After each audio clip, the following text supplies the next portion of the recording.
What is good, YouTube family? Welcome or welcome back to Creativity with Purpose, where we create with purpose on purpose.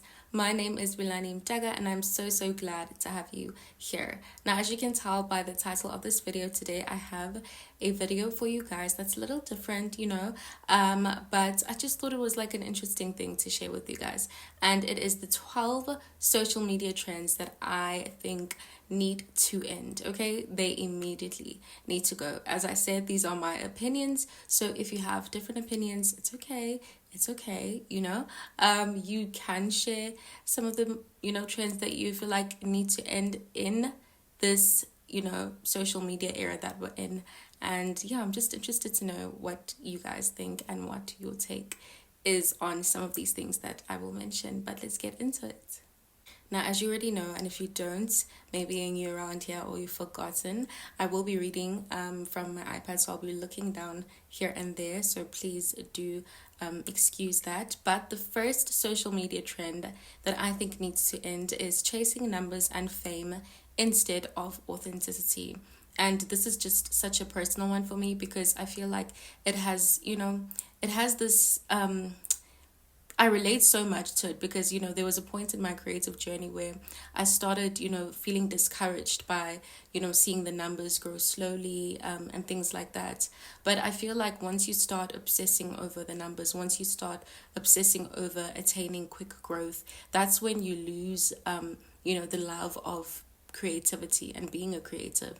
So don't focus on the numbers. The numbers will eventually come and your people will eventually find you. Just keep being authentic.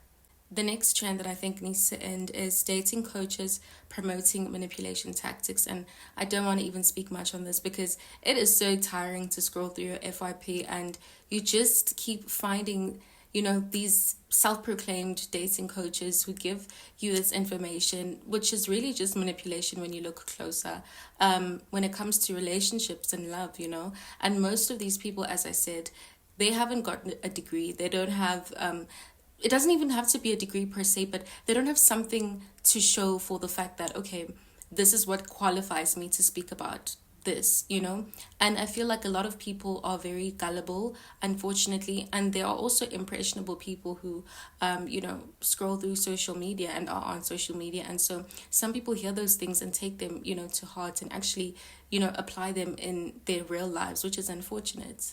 The next one is unfiltered honesty.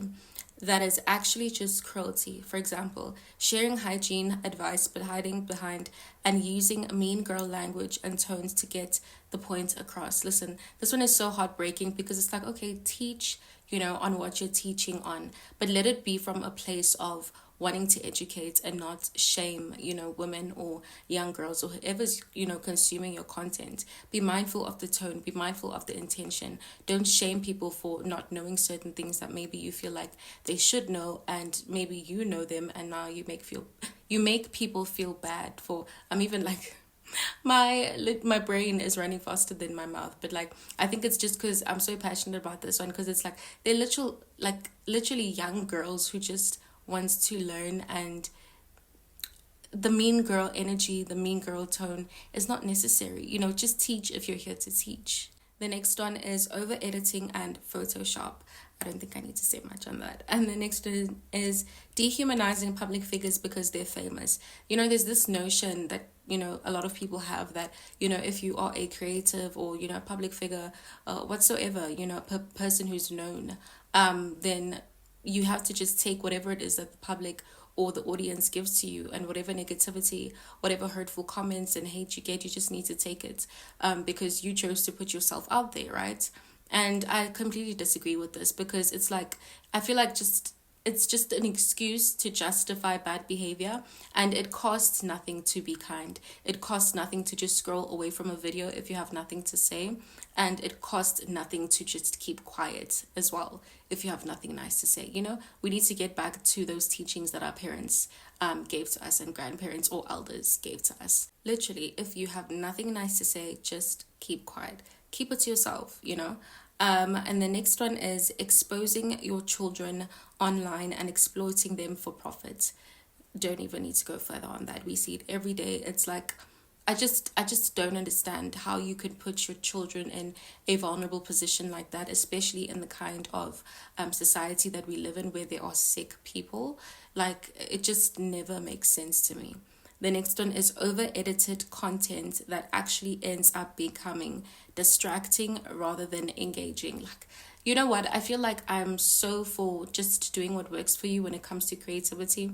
And I'm not one who likes to like pick and choose when it comes to what other people do, because I don't want someone to also like comment on my creativity, especially if it's something that like I'm trying out. Like, I feel like allow people to explore, different styles of editing. But I feel like in as much as we want to learn new, ways of editing and styles, I do feel like there's a certain point where it gets distracting. Maybe the transitions are too many, too fast, the clicks, the sounds, it's just so overwhelming that certain content you're not even able to watch it, even if you can see that this is quality. But because of how distracting the editing is, it's difficult to watch, it's difficult to want to consume. And then the next one is content focused on constantly pushing mind games in love and encouraging toxic transactional relationships. This one is also related to, I feel like one of the other ones that I think it's the second one where I spoke about dating coaches who come online and just give us all these different opinions. But I feel like this one is more so specific to like, promoting transactional relationships, like how we expect like this whole idea how you must maybe for example expect a boyfriend or girlfriend allowance and things, like just encouraging like toxic ways of being in relationships, whereas there are certain ways that maybe are not so they're not so obvious when it comes to how toxic they are, because there are things that maybe are normalized in society. But I do feel like it's important to take a step back and ask ourselves why some of the things and the opinions that we hold, and some of the ideas that we hold in our minds, why do we hold those ideas? Where do they come from? Are they influenced by social media, or are they actually things and values that we believe are right?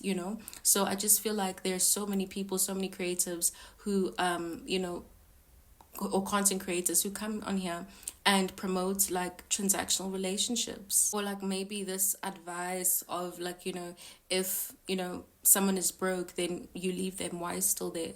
What business do you have being there because they're broke now?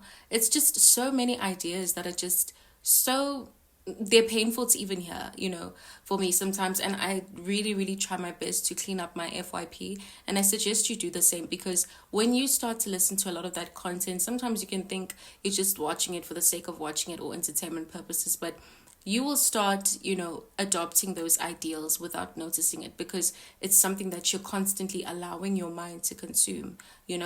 And the next one is content constantly pushing the illusion of perfection. For example, becoming her routines, or get my dream life with me in 30 days, or it girl, morning routine, or it girl trend, how to become an it girl.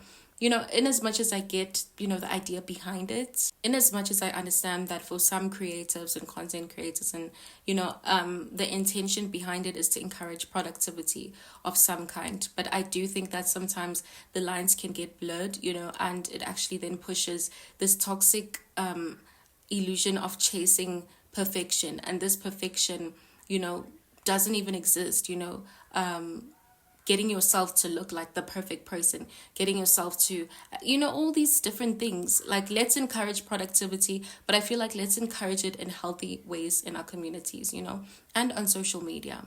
And the next thing is content pushing and encouraging toxic and potentially harmful lifestyles. This one is self-explanatory. And the next one is using social media as your personal journal or diary. Like, we don't need to know everything. Get a diary, sis, get a journal, and just talk to God. Like, we don't need to know everything. We don't need to be all up in your business like that, okay? And I mean that like in such a kind way, from the bottom of my heart. But the next one is commenting and making think pieces on people's bodies and or appearances. This is just a terrible thing to do.